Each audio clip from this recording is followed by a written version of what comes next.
మీకు కూర్చోబెట్టి to give you that spirit, that's what వీర్ మహిళ. ఇంకా చెప్పాలండి, వీరత్వంతో నిన్ను ఆడపడచ్చు. ఇది ఎక్కడి నుంచి తీసుకున్నాం? వీరనారి గుణం నుంచి తీసుకున్నాం. ఒక చాకలి ఐలం దగ్గర తీసుకున్నాం. ఏం తీసుకుని ఎవరు లేదు, కూర్చోబెట్టి వీరనారి గుణం రోకలు కొడితే కొట్టేస్తున్నాం దాన్ని. కిట్టూరు చిన్నమ్మ అంటే మీకు ఎలా ఉండాలంటే, మనం కూర్చోబెట్టి మన స్త్రీ దేవతలందరూ ఎలా ఉంటారు? కత్తి లేకుండా ఒక స్త్రీ దేవత కనిపించదు.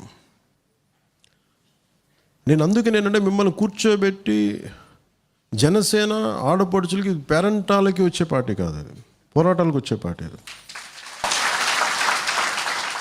అంటే నేను మా ఆడపడుచులు ఒకటి చెప్తాను, పేరెంటాలు ఉండాలి కానీ పేరెంటం పోరాటం రెండు పక్క పక్కన ఉండాలి. పేరెంటం మన సంస్కృతి, పేరెంటం మన సంస్కృతి అయితే పోరాటం మన సిద్ధాంతం.